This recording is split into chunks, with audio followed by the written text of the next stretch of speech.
At the dawn of the 20th century, a unique discovery was made. It redefined how we understand life and death in ancient Egypt. How wonderful to have been in that team of archaeologists who came down that day in February 1906. A procession of men eager to know what lay at the end of this really atmospheric series of tunnels and chambers. What they'd found was an intact tomb, undisturbed for over 3,000 years. And inside were not the treasures of pharaohs, but a unique window on the world of ordinary Egyptians. The mummies and possessions of a working man called Ka and his wife Merit.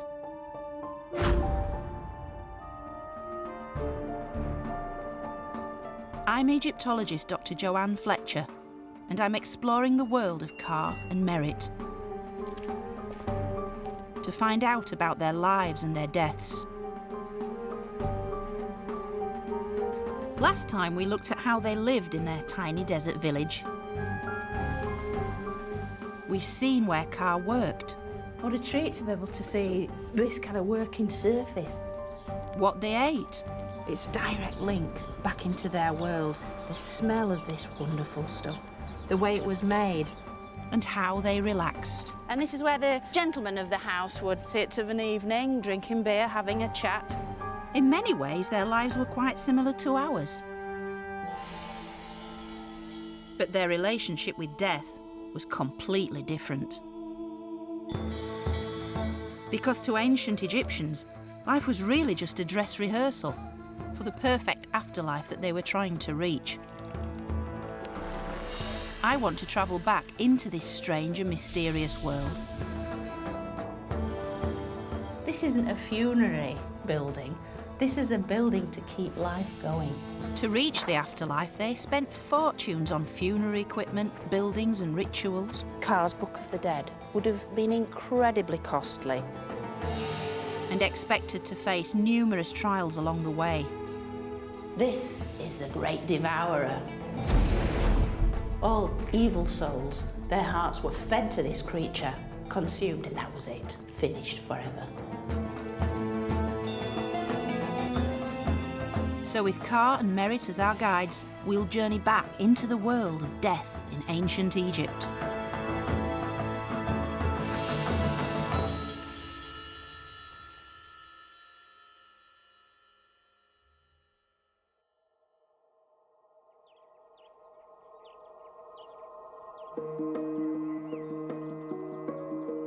The ancient Egyptians held a fundamental belief. Your death was in many ways the most important moment in your life. If you'd prepared for it, you would enter the perfect afterlife. An idealized eternity based on life in Egypt. So for any ancient Egyptian, be they farmer or pharaoh, the biggest investment they made was for death and the world beyond. And here in ancient Thebes, death was the biggest business in town.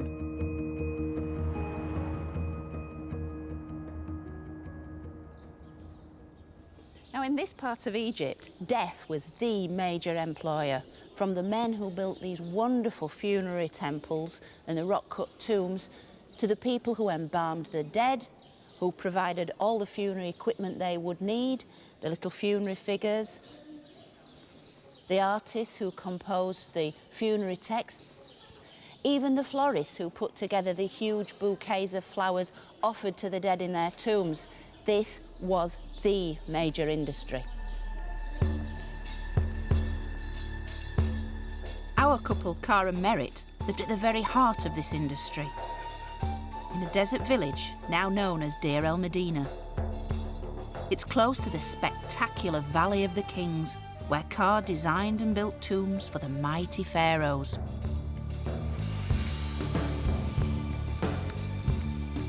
And although he spent his working hours creating the tombs of kings, he spent much of his spare time preparing for his own death. But in order to be ready for the journey into the afterlife, Carr needed to plan his route carefully. This was where his investment started, with a guidebook. This scroll is known as the Book of the Dead. Carr's was found in his tomb, and this is a facsimile.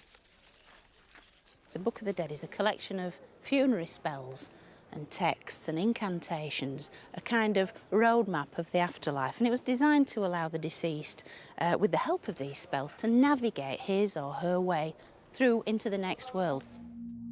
Its words seem mysterious and strange, but they had a definite purpose. O you who open the ways, who open the roads to my soul that is with you, so that it may enter with trepidation, but emerge in peace from the abode of Osiris. Let it not be rejected. If you were going to meet some dangerous demons or monsters in the underworld, you had to have powerful spells to counteract them, to diffuse their magic, and to negotiate your way past them to achieve eternity. Most books of the dead were simply off-the-shelf versions, mass-produced by local artists. But Carr's copy was specially commissioned. It was the deluxe version, featuring personal references and grandiose claims. Words spoken by the great chief Carr. I know the northern gate of the sky, the place where Ra navigates by wind and oar. I am in charge of the rigging in the ship of the sun god, a tireless oarsman in Ra's great ship. While plain rolls of papyrus were relatively cheap, at around a fifth of a worker's monthly salary, one inscribed with funerary text like this could cost the equivalent of 6 months' wages at least. So many hours of work have gone into it. It's almost 14 metres of texts. The inks had to be prepared, the colours ground up, mixed and then applied so carefully and with such a lot of thought. It's rare to find a Book of the Dead so intact. Yet somehow, Carr and Merritt's had remained safe in their undiscovered tomb for over 3,000 years.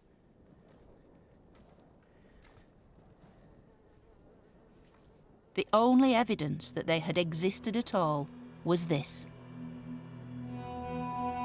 I've come to see the small chapel that Carr built on the outskirts of their village. And although another major expense on Carr and Merritt's death bill, it was the vital link between the living and the dead.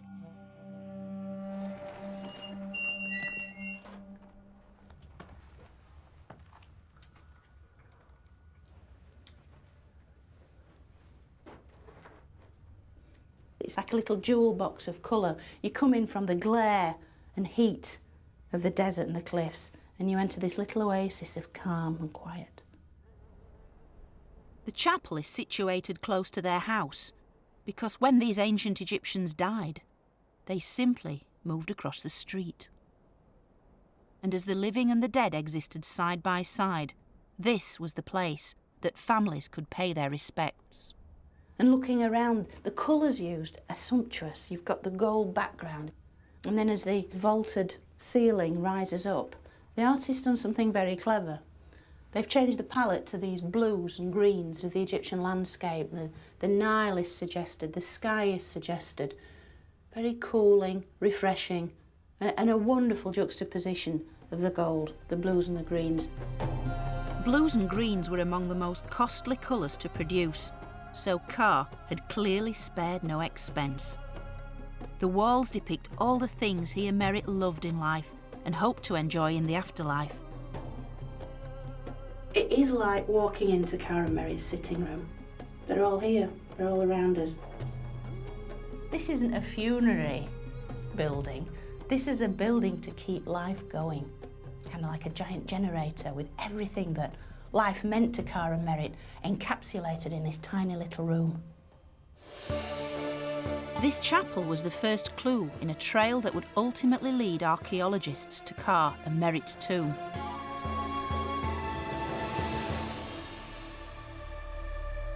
Because after 3 millennia, the chapel was discovered by an Italian diplomat, Bernardino Drovetti.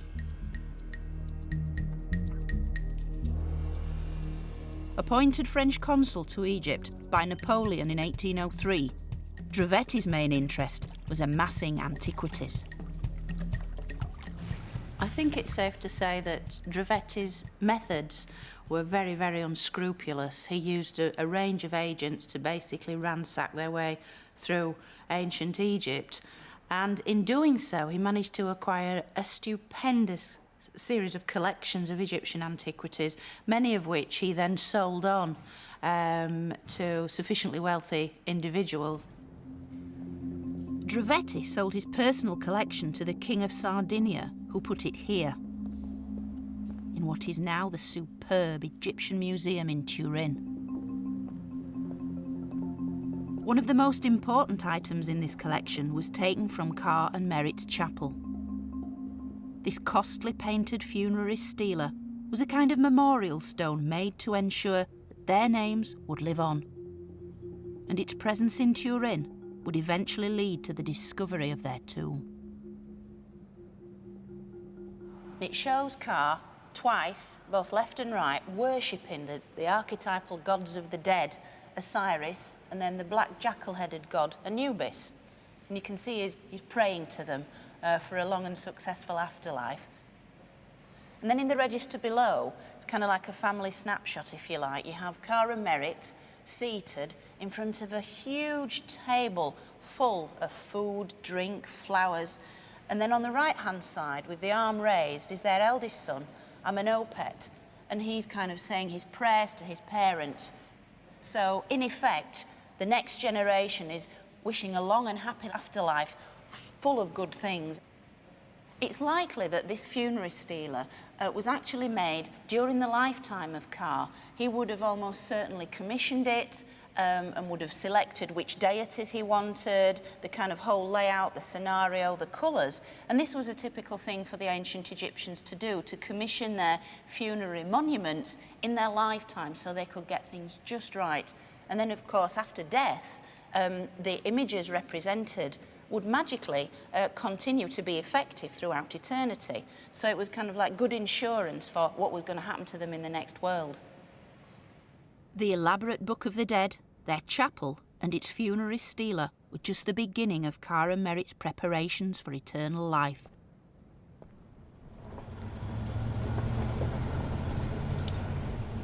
The main investment would be their tomb. So I'm travelling to the Valley of the Kings, where Carr supervised the building of royal tombs. It's the best place to find out how he might have organised and paid for the construction of his own. I'm meeting geologist Steve Cross to see an unfinished tomb, a work in progress. The way they cut the tombs was they started with a slot at the ceiling and then worked outwards, right? And then excavated downwards. Slowly chiselling away at the bedrock, a tomb of this size would have taken around 40 men, years to complete. And although a tomb like this was way beyond the means of most ordinary Egyptians, Carr had both the skills and the inspiration to create such a tomb for himself. Now this, of course, is a royal tomb, but in terms of Carr's own personal tomb, how on earth would he have persuaded anyone on their time off to have given him a hand excavating his tomb? Yeah. Well, what they did was they all helped each other, and it was barter. You do work in my tomb, I'll do work in your tomb. Right, so Carr, being the architect, might have designed tombs for other people in trade-off for them coming to work on his tomb. So he got the better part of the deal, really? Probably did, yes. Don't forget, these tomb makers are the experts. That's why the tombs in the Deir el-Medina are amongst the best in the world. With the help of his colleagues, Carr clearly invested a huge amount of time, effort and resources into building his tomb. So security was critical. Tomb robbing had already been a big problem for 2,000 years. And this explains why he did something highly unusual. Ordinary Egyptians who could afford a tomb built it directly beneath their chapel complex, which of course made it easier to find and rob. But Carr had learnt from the pharaohs. He decided to hide his elsewhere.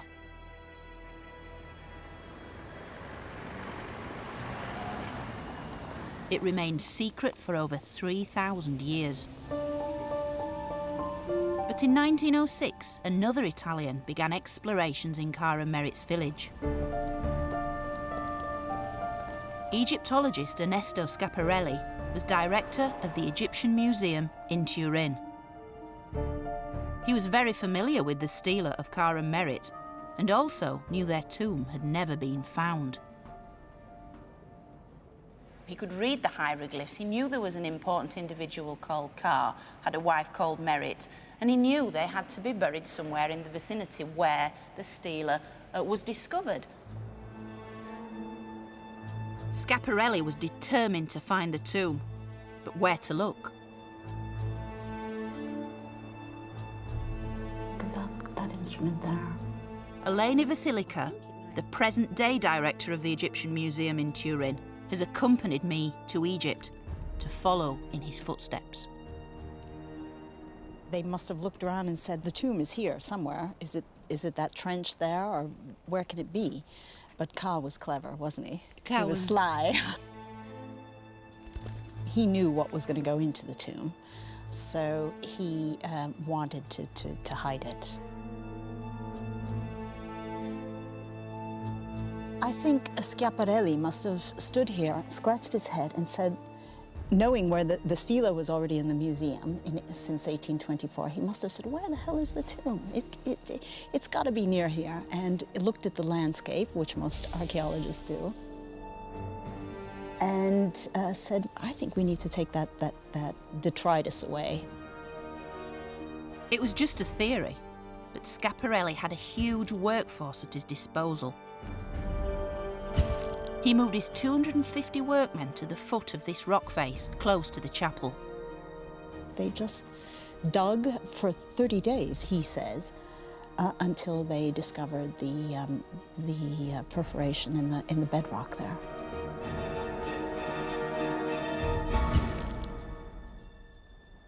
And then they came to a bricked wall, took that down, and then they saw the door. That must have been an amazing feeling. Yeah. A sealed door. A sealed door. In an Egyptian tomb, Yes. wow. It was a moment really incredible for them because all these tombs, most of these tombs, have been sacked at some point, and very few intact tombs. And of course, so well furnished as this one is. Well, in essence, really, what Schiaparelli had found is the most important non-royal tomb. Yes. Probably from the whole of this period, if not the whole of Egyptian history. Yes. Because it tells us so much about reality, real lives in ancient Egypt, not just gods and pharaohs. What a moment.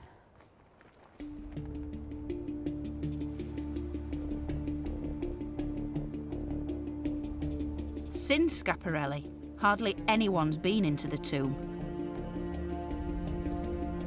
But Eleni and I have been granted special access. I think this is... This is it? I think so. This is it? Yeah. He was a clever guy. He was a very really clever sly. Well, that's why his tomb stayed secret for so long, because Exactly. it is so unexpected. Yes.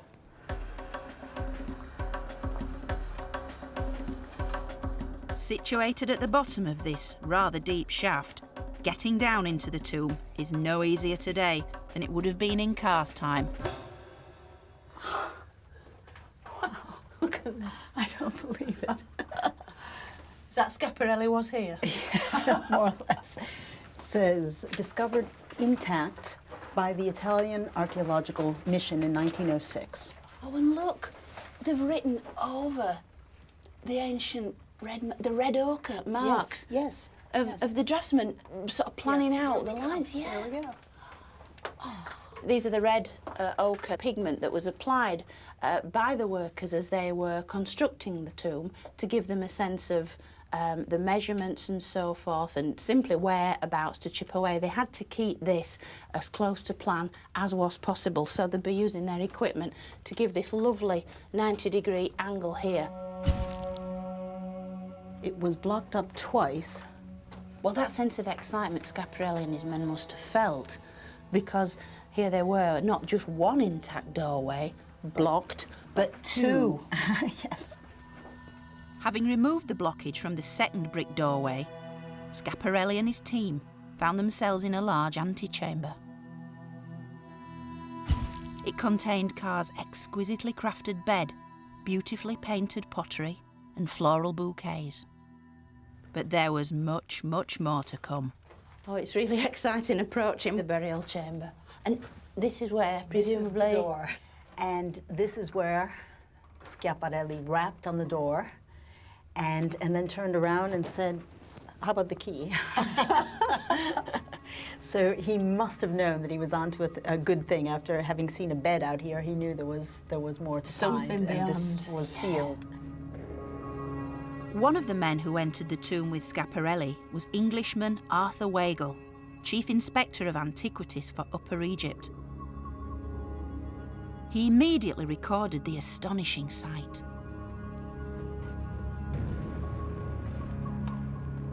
I should think it is the greatest find ever made, or rather, the most unique, and brimming over with points of interest. When Schiaparelli's team arrived, the chamber was crammed full of objects. But today, all that remains is a colony of bats. The photographer took a photograph from there, looking in. Then he stepped in right here where I'm standing right now. He turned around and he took a photograph of everything behind. There are two huge coffins, and we have not yet seen inside, but doubtless there will be jewels. Chairs, beds, boxes, vases, several of immense value. Along this wall is the coffin of Merit.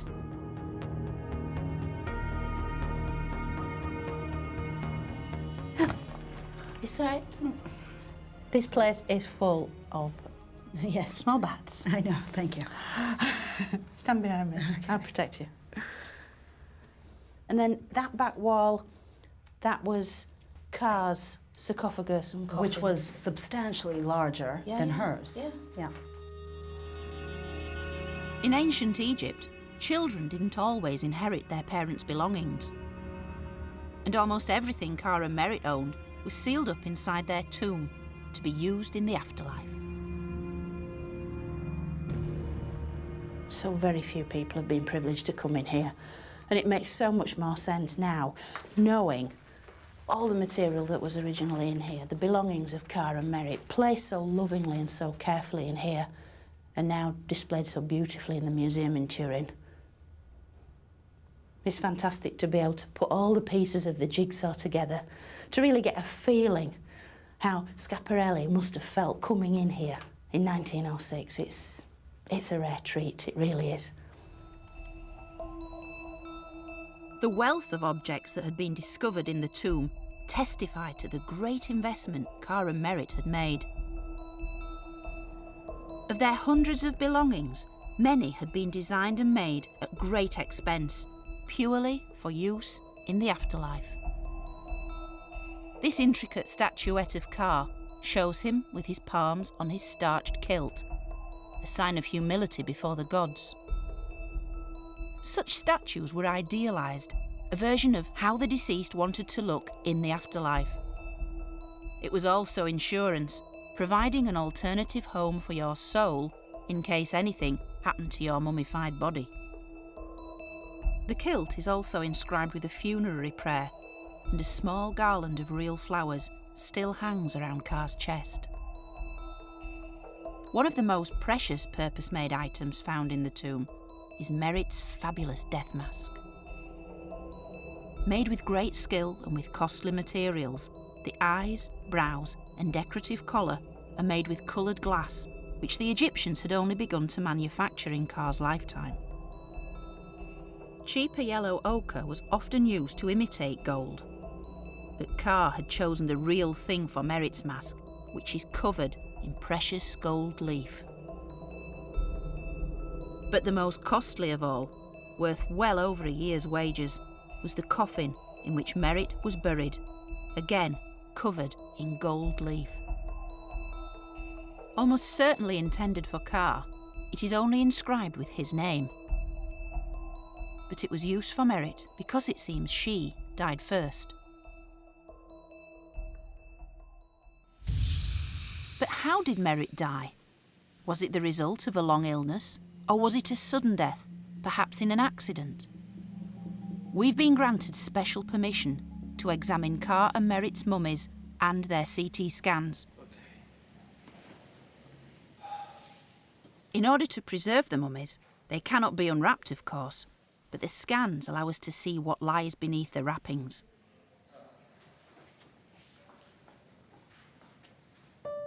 I've asked pathologist Peter Venesis and radiologist Curtis Afia to take a look at Merritt's CT scans to see what they reveal about her on the day she died. She's certainly not in the early 20s, and I would have put her more in the middle age group, so 30s, possibly even 40s. Yes, I would certainly agree with that. There is a good indication here of lifestyle. The fact that her joints are quite well preserved indicates that she's led rather a charmed life, so to speak. She's had a pretty lucky existence, and I would say she probably lived in the lap of luxury.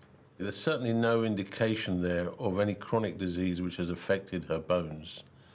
There's no indication that she has perhaps been lying immobile for a long time, because that would reflect in the density of the bone structure as well. So my feeling is that she's either had a very short illness or she's died suddenly, possibly unexpectedly. So Merritt's death left Carr little time to prepare. But the costly and time-consuming process of mummification had to begin immediately. Mummification was a way to preserve the body so it could provide a home for the soul in the afterlife. The process took around 70 days, and the first step was to remove the internal organs to prevent decomposition.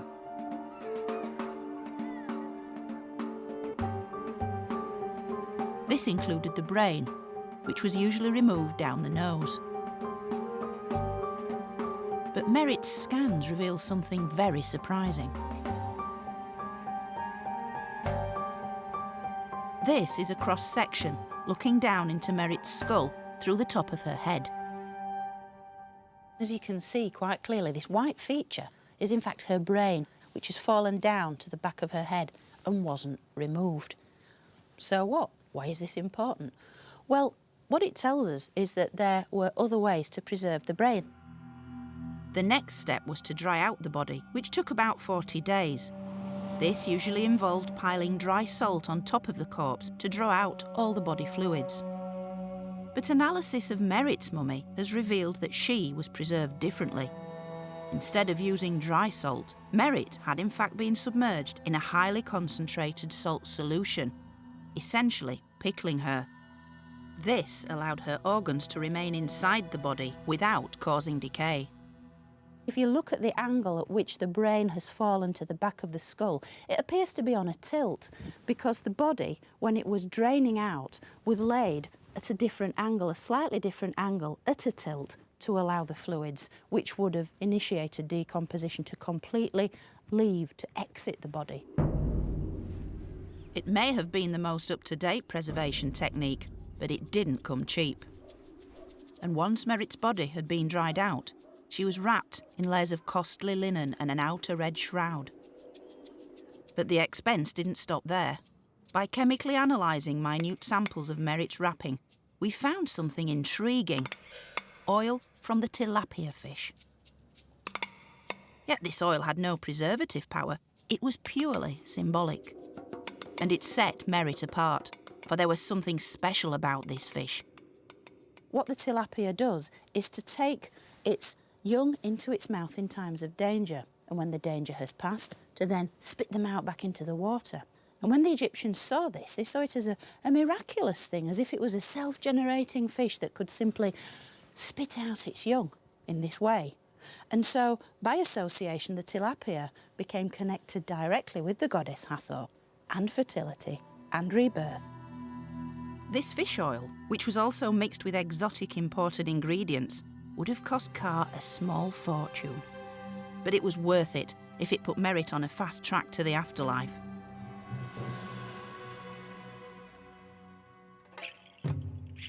Carr's efforts didn't even stop there. As in today's most exclusive nightclubs, the Egyptians knew that they had to look their best to gain admittance to the afterlife. The scans reveal Merit was all dressed up for death. And under her wrappings, she still wears an amazing array of jewellery. So what today would form a treasured inheritance went with her into the afterlife. The most striking piece is this huge, broad collar necklace. And to find out what it looks like, I've come to the Petrie Museum in London. It houses one of the most comprehensive collections of Egyptian jewellery in the world.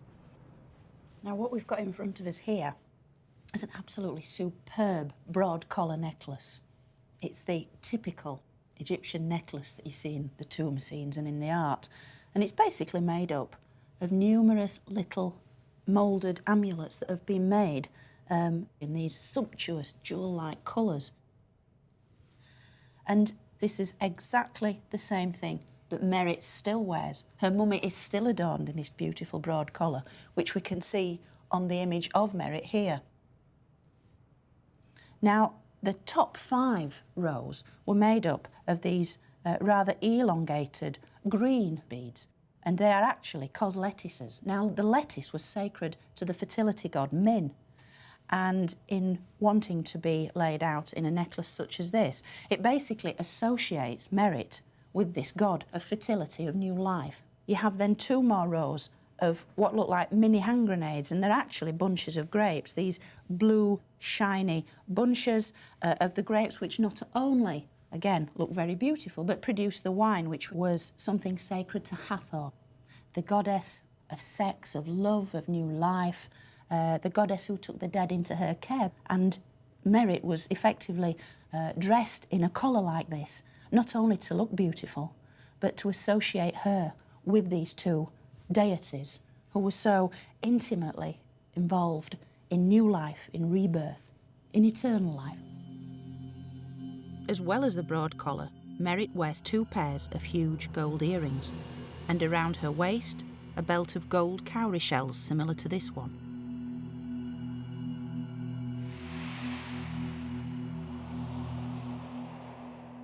She was laid out to appear very seductive. And we know this from tomb scenes where dancers, musicians, those associated with the goddess Hathor, appear almost naked at this time. They're wearing broad collars, they're wearing huge earrings, their hair is very beautiful, and they have these gold belts with little cowrie shells and coloured elements to look very alluring, very erotic, capable of sex and of producing the next generation. So it can only be compared, perhaps, to laying out a modern woman in like a negligee, a vital sexual being as capable of living in the next world as she had been in this one. So Merit didn't want to spend eternity as a wise old lady, but as a youthful and attractive woman. In the afterlife, you wanted to be the very best you could be. And Carr made sure Merit also had her most personal belongings with her, all carefully prepared. One of her most prized possessions was her magnificent wig. It was housed in its own tall box to which funerary prayers had then been added. This one on the lid reads, "A funerary offering of Osiris, the great god, Lord of eternity,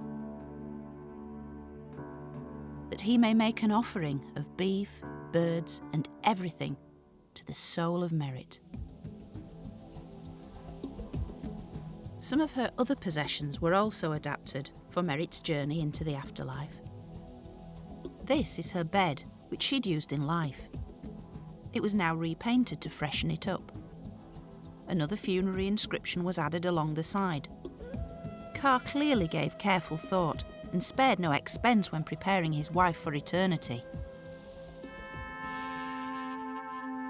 And although he had overseen her burial, Merit probably remained very much alive to him. It's even likely he would have continued to communicate with her. We know the Egyptians actually wrote to their dead relatives about all sorts of things, from the mundane to the serious, in notes like this. What we're looking at here is one of the so-called letters to the dead.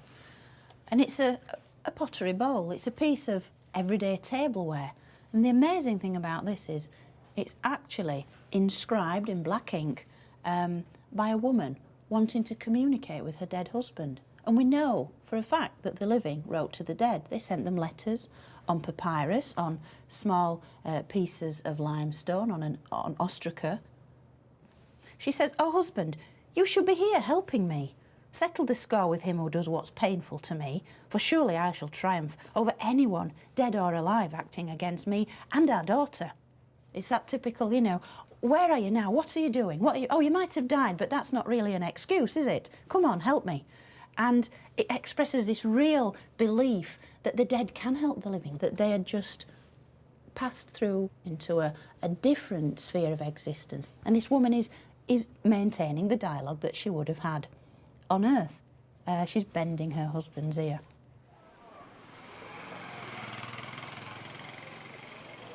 But the ancient Egyptians didn't only communicate with their dead through writing. They also did it through play.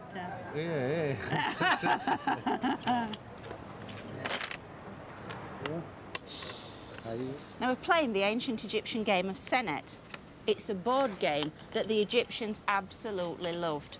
It dates back to at least 3000 BC and was played by kings and commoners alike.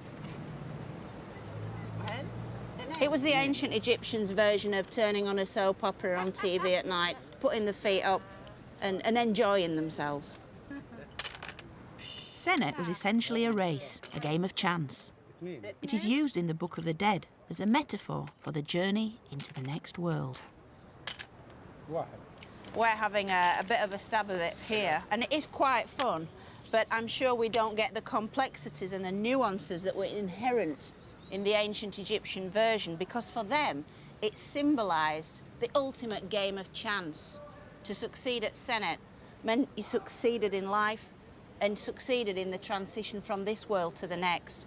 Hence, the living played it not only at home, but also in close proximity to the tombs, because by playing this game step by step, they were assisting the transition of their deceased relatives through all the perils and problems they might encounter in the underworld.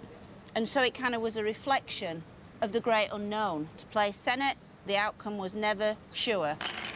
Would you win, or would death ultimately triumph? You win. This Senet board was one of the items found in Ka and Merit's tomb. And Ka might have played this game close to their chapel, hoping to ease Merit's path through the underworld. As there had probably been an age gap between them in life, it seems it wasn't long before Ka died too. Peter and Curtis are examining the scans of his body. In terms of an age, I would have to put him of greater years than Merit, and I think we're probably talking 50s onwards, I think at least, so maybe even 60s to 70s. The skeleton is of a very healthy, for his years, a specimen. We're not seeing any evidence of broken bones or chronic healing of fractures in the spine. Looking at the skeleton overall and the fact that he has got bones which look sturdy, he hasn't got anything which indicates that he's had a chronic disease. So again, I think like his wife, he's probably led a reasonably healthy life up until close to when he died. So Ka died quite suddenly, like his wife. And like Merit, Ka would have undergone the costly mummification process. Again, his brain remains inside his skull cavity, just like hers. He too wears large hoop earrings and valuable jewellery around his neck. But the scans also show something else placed on his forehead. This is a snake's head, the head of a cobra, beautifully rendered in carnelian and orange stone, with the two menacing eyes of the cobra and the ridges on the body. This amulet was used to provide refreshment to the throat in the afterlife, since it refers to the way a snake's throat swells out.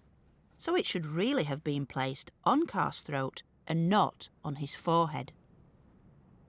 The only people in ancient Egypt allowed to have the cobra at the forehead was the king and the queen. So I like to think that the embalmers were paying their own little tribute to Ka. They're sort of elevating Ka in death.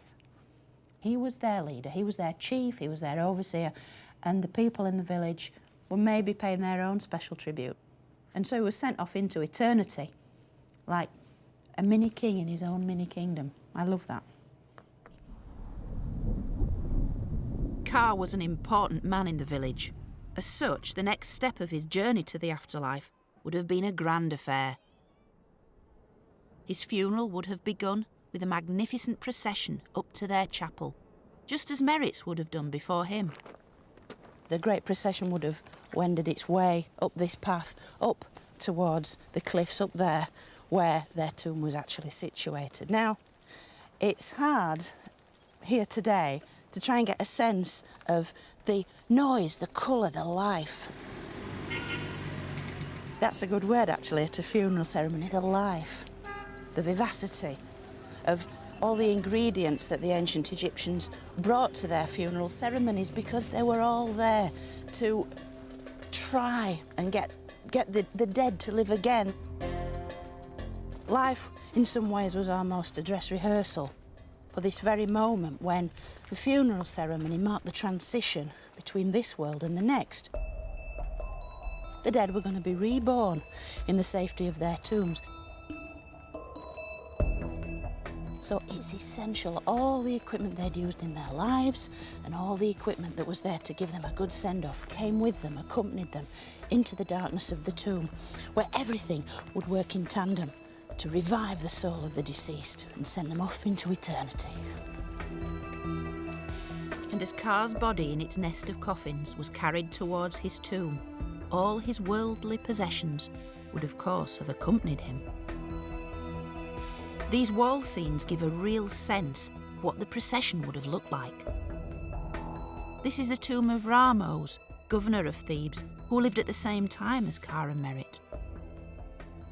Now this is a really colourful, lively portrayal of a funeral procession. You can see these sort of rows of men, of servants and bearers carrying all the belongings of the deceased. You can see the bed made up with the bed linen, the headrest which acted as a pillow, just like Ka and Merritt's. You've got these beautiful painted wooden boxes carrying all the personal items of the deceased, a walking stick just like Ka's. Then you've got the chair of the deceased, just like the one that Ka would have sat on that was found in his tomb. You've got all sorts of things, the jars of perfume, the flowers, the food and drink. A funeral on this scale didn't come cheap, and these scenes reveal yet another expense. These are professional mourners. They were hired to make the maximum noise possible to give the deceased a great send-off, because the higher the decibel level, the more important this individual was. Their plaits are dishevelled, and if you look really closely, they're crying. They're such professionals. They're crying so much, forcing themselves to produce tears, that their thick black eyeliner is running. And any women that wear mascara understand the problem. You start to cry, the makeup runs down your face. And the artist, the ancient artist, has portrayed this so beautifully with these sort of dots of black coming down the women's faces. Once the procession had reached their chapel, it was time for yet another elaborate and opulent ritual. The opening of the mouth ceremony. A 75-stage sensory assault to reanimate the soul of the deceased within their mummified body. In order for this to happen, every one of the 5 senses needed to be reawakened. Having dragged the huge black sarcophagus of Ka all the way up here on ropes, the bearers would carefully raise up Carr's black and gold anthropoid coffin, to place it here, looking out, exactly where I'm sitting today, as if Carr was preparing to be relaunched into the next world, if you like. It would have been a very dramatic, profound moment for the family as Carr once again stood upright in front of his tomb chapel. And at this point, the son, the eldest son, Amenhotep, would have stepped forward with the special adze or chisel. He would have touched his father's mouth symbolically, like this, to reanimate his power of speech, of breathing, so the eyes would have been magically opened, the ears touched, so Carr could once again hear in the next world, and all his senses restored. The ritual would also be performed on Carr's statuette, his insurance policy, should his mummified body be destroyed. And it was vital that the sense of smell was restored, so incense too will be presented. The Egyptians loved to present flowers to the dead, from the characteristic water lily or the lotus, the white and blue lotus, which are often shown in tomb scenes being literally pressed against the noses of the deceased so they could inhale that fragrance. To restore the sense of taste, delicious food offerings were presented. And after the opening of the mouth ceremony had finished, the funeral party moved on to the tomb for the final burial, where an entire banquet was laid out. This was for Carr and Merritt to enjoy in the afterlife.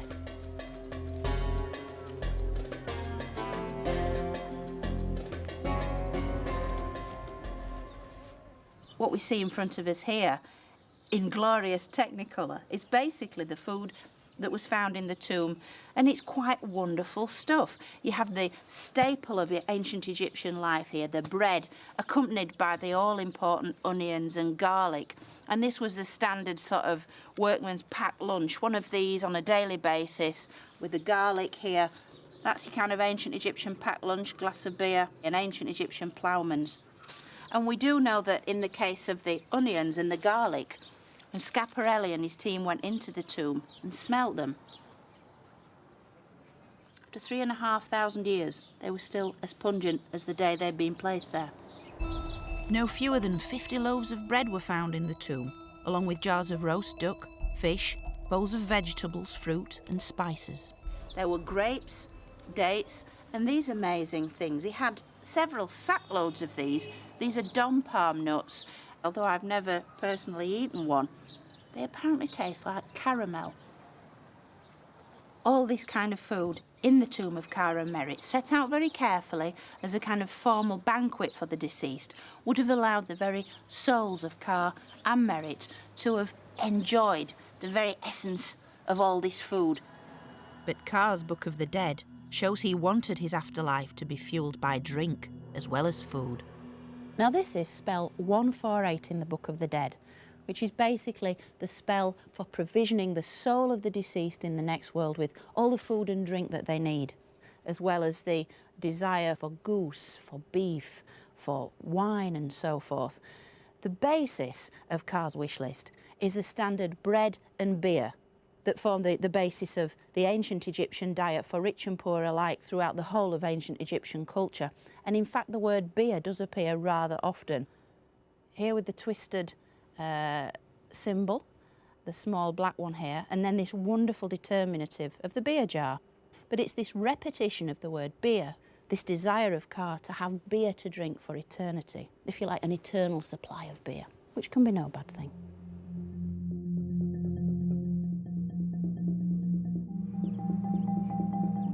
They wanted to enjoy an eternal banquet, but there was also work to be done. In ancient Egypt, just about everyone was obliged to work the land. Even death was no excuse, so you needed figurines like these, found in Carr and Merritt's tomb. Known as Shabti figures, they were the little helpers who would do all the work for you in the afterlife. They even have their own miniature farming tools. So with all the work taken care of, Carr and Merritt like all ancient Egyptians, intended to have a really good time. And this is clear to see from the scenes in their chapel. It's okay trying to understand ancient Egypt on a visual level. Everybody does that. Pyramids, King Tut, mummies. But to really get into the heads of the ancient Egyptians, you've got to walk in their footsteps. You've got to experience the senses they experienced. And one of these, a crucial one, is sound. What did it sound like to be in ancient Egypt? And this is Karen Merritt giving us an idea of that. Here we have Karen Merritt's band. These are the musicians playing their music to sort of lull them into eternity. And it's quite a pacey number because the lute player's legs are shown asymmetrically to give a kind of sense of movement, maybe dancing.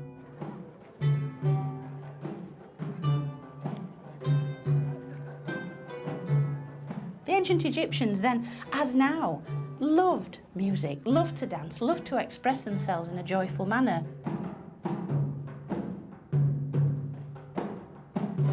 These musicians are from the University of Cairo.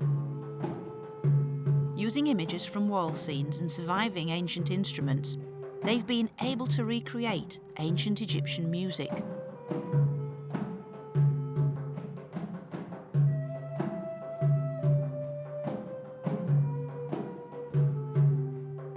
Ka was finally laid to rest in his tomb. His large black sarcophagus was already waiting for him. The belongings of Karen Merritt were set out all around them and covered in dust sheets. Then, leaving the lamp still lit, the funeral party left the burial chamber, sweeping away their footprints as they went and locking the wooden door behind them. The workmen then bricked up and plastered the 2 successive walls and backfilled the tunnel with rubble. But Ka's journey into the afterlife was not yet complete. No matter how much he'd spent, there was one final test that all Egyptians must pass.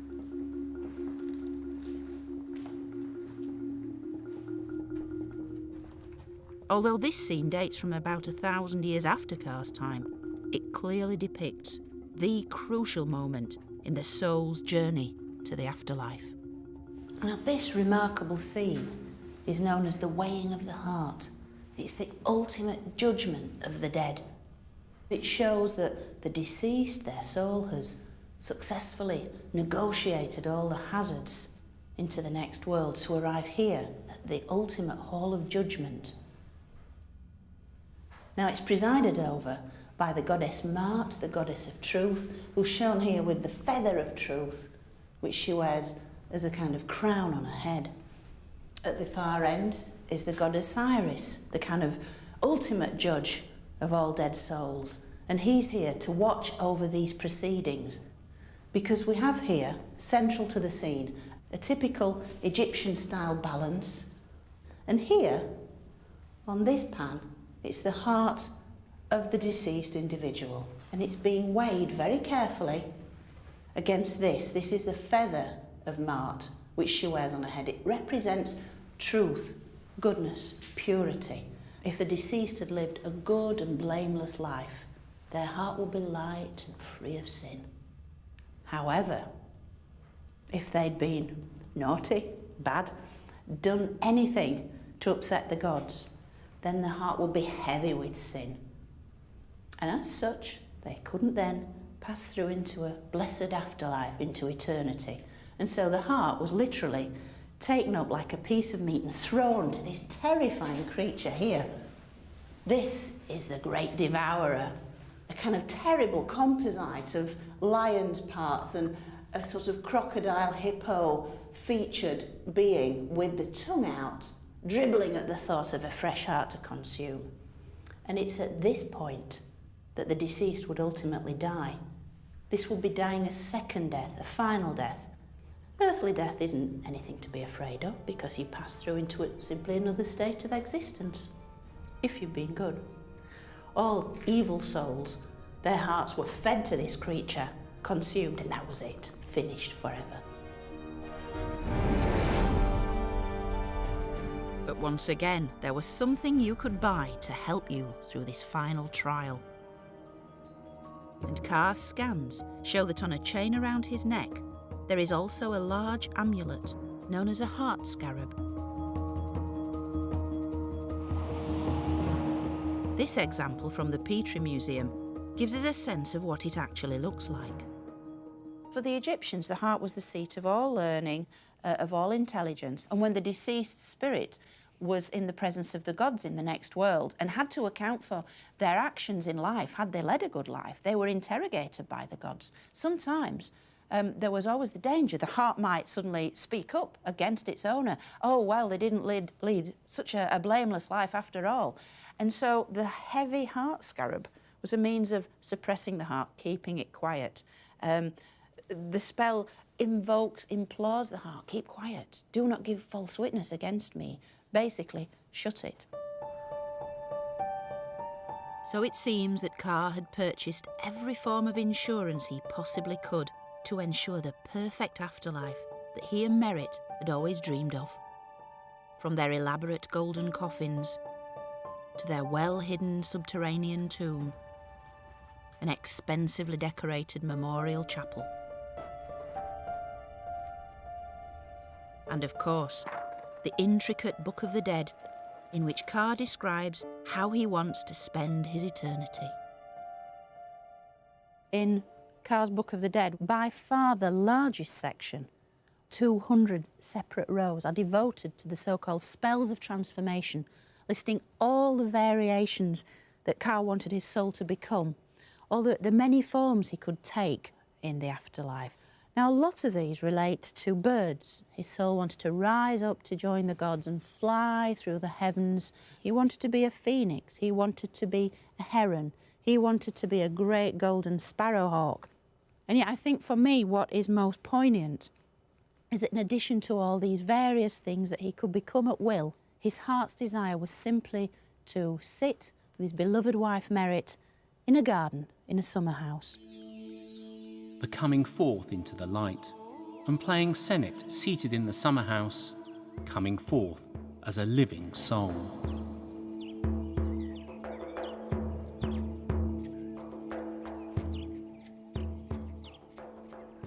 Now, for us in the modern West, it's all too easy to see these elaborate preparations for death as completely pointless. Death is death, and that is that. And yet, having met Ka and Merritt, having entered their world, I think they've really achieved a kind of immortality, because 3,500 years later, we're still talking about them. The ancient Egyptians truly believed that to speak the name of the dead was to make them live again. And surely they do.